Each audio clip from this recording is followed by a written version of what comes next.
This is my Volvo V60. It's done just short of 40,000 miles now, and it's a great cruiser for going up and down the motorways and doing road trips, which hopefully I'll start to share with you on this channel. This car's a T4, which means it's got just short of 200 horsepower. So that means it's about 0 to 60 in 7 seconds, but it doesn't bother me too much. It's plenty of power for me for going up and down the motorway and up and down twisty turny lanes like this. It's an R Design Pro, which means it's sort of the sportier look. You can see on here you've got tinted windows, and it's also got some toys inside like a heads-up display and paddle shifters, which you don't get on the other trim levels, which are more of a luxury rather than sporty feel. Had this for about a year now. It's a fantastic bit of kit, really like it. It's really comfortable, and it feels luxurious and more than I could ever want. These cars have got plenty of space in the boot, and I'll open that up in just a second and show you inside.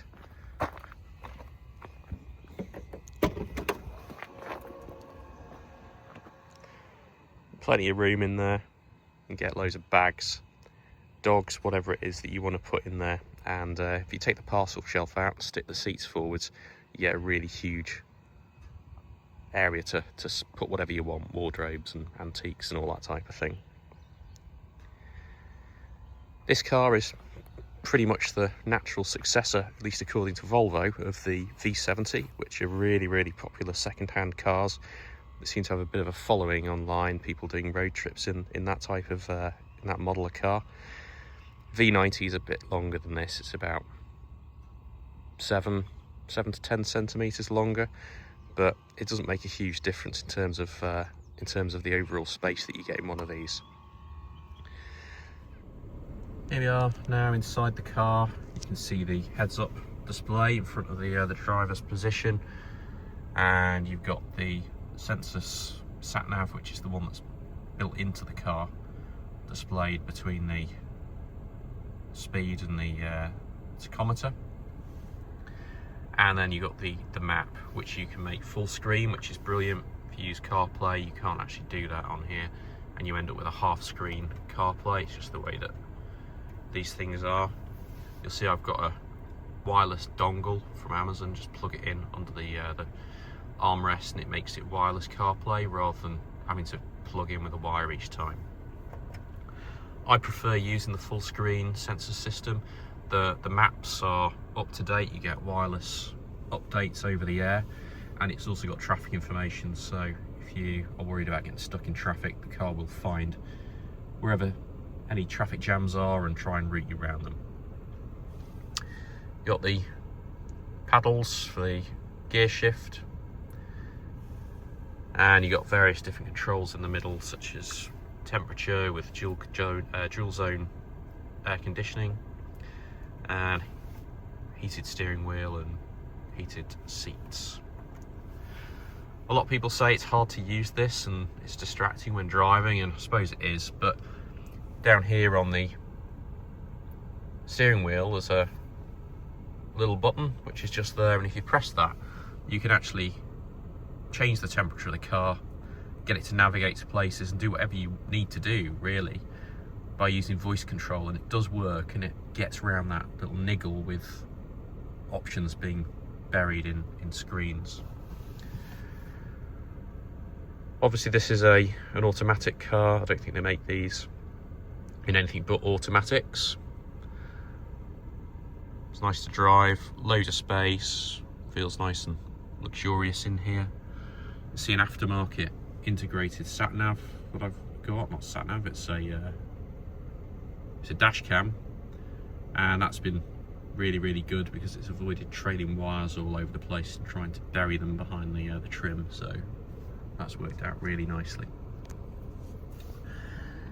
Get a great view. You can see no issues at all. It's not an SUV, it's not high up, but I don't really have a problem with that, and really I'd rather be in here than an SUV because I think it looks better, it's nicer to drive, You've still got tons of space, there's tons and tons of room in the back. It's a really comfortable place to be for hours and hours and hours, and you'll never have a problem. I don't think anyone who's been in here has ever complained about comfort, even on extremely long journeys. So we'll bring you along up to Scotland. That's where we're going first. We're going up to John O'Groats in a few days' time and explore a part of Scotland that we haven't been to before. And we'll see what we can do in terms of getting the best miles per gallon out of the car. There's different features on here: eco, comfort, dynamic. We'll try eco, try and get as many miles per gallon out of this as we can. Normally you'd get 40 to 43 miles per gallon on a long motorway run in this. Around the town, 30 to 40, it's showing 30.5. I've only done a short journey today, running a few errands and coming somewhere a bit nicer to record this. But fuel economy's good. This thing's built to sit on a motorway all day, every day. That's what it likes to do. If you're going around the town, it's not going to be very economical, but I suppose all cars are like that. So we'll see you soon.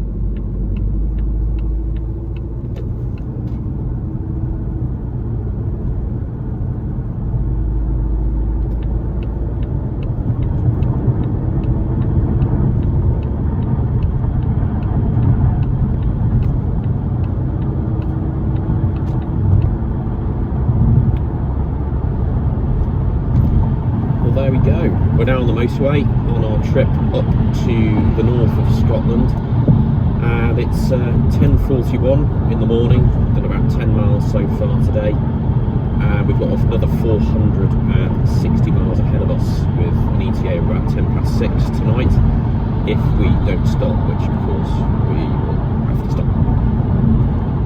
At the moment the car is averaging 28.1 miles per gallon. That's only done a short trip, slow speed, the usual stuff around towns, and it's got a range of 370 miles. We've got 460 to do, so what's going to happen is, as the car gets used to being on the motorway and realising that it's going to be sat here at hopefully a constant 70 miles an hour, that miles per gallon figure is going to increase and the range is going to go up with it. We should get about 560 miles in to a tank. It's got a 60-litre tank, this car. We've got Eco Drive selected. You can see on the tachometer that the dial is a little bit different to what you saw last time. It's controlled through the modes down on the little knurled wheel below the engine start switch on the centre console. And what that Eco Drive selection does is it changes sort of the way that the gears work. It also changes the way that the car interacts with the cruise control system. It's on cruise control at the moment, set to 70 miles an hour. And if you go up a hill, it won't chase the 70 as closely as it would if it was in comfort or dynamic mode, which is the most aggressive mode that the car has programmed into it. Equally, if you go down a hill, the car will allow itself to accelerate above the selected speed before applying the brakes at a higher tolerance than it would if comfort or dynamic. Does some other things too in terms of the climate control system. So in the centre console over here, I can see that it says Eco, and it's changing the way that the air conditioning system works, because of course air conditioning systems affect the miles per gallon, so it's going to turn the power of that system down and keep the car comfortable, but not at the expense of, or to a great expense of fuel economy. So we'll see how we do. I haven't done a really long run using eco mode before, but fuel prices at the moment are a great reason to test it out. And sat on the motorway, to me, I don't think it's a big deal selecting this. It's, as long as the car keeps itself at a reasonable temperature inside the cabin, keep the dog nice and happy, then all's good. So let's see how we get on.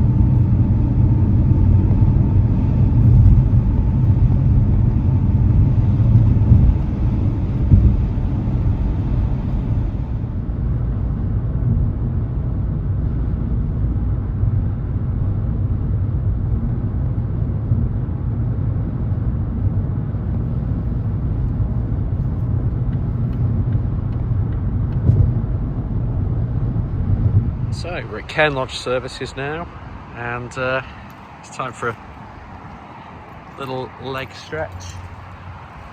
Car's been nice and comfy. The miles per gallon's been pretty rubbish, to be honest with you. There's a very strong headwind, so unfortunately we're doing about 38.5 miles per gallon. The wind's just been causing so much drag, it's degraded the fuel economy, but that's the way it goes. Maybe on the way back we'll make up a little bit of extra miles per gallon to even things out. Space you get in the car is fantastic. Loads of room for bags and a cool box full of nice cold drinks, especially for when we get there. Even better to crack open a cold beer when we get to the cottage, rather than having to wait for them to cool down in the fridge or have to go to a sun-off licence and buy them out the chiller. So that's something nice to look forward to.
We're now heading over the bridge in Inverness. It's 7:05, so been on the road for a long time now, and there's 45 minutes to go on 33 miles.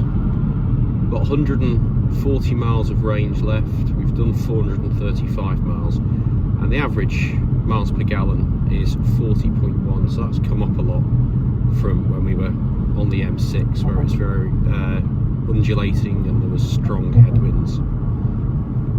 Looking forward to a break now, but still nice and comfy, and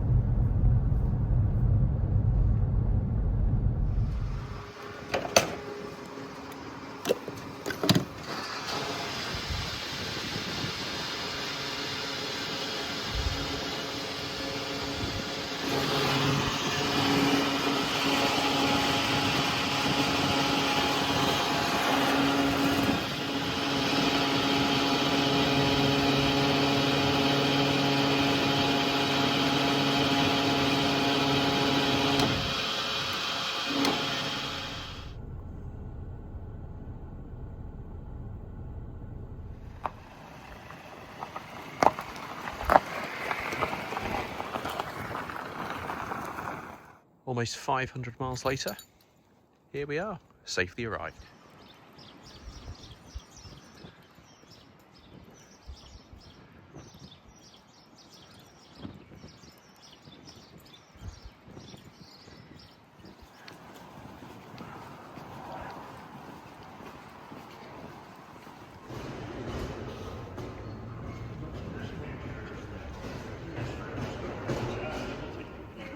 off road, and we were on a bike getting it, changing money, and she left her camera in there as well.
It is absolutely freezing. Yeah.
finally made it to John O'Groats. It's absolutely freezing.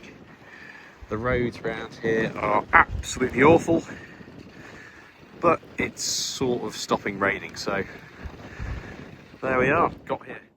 Safely back now after a good day, heading up to the most northerly point on Great Britain and John O'Groats.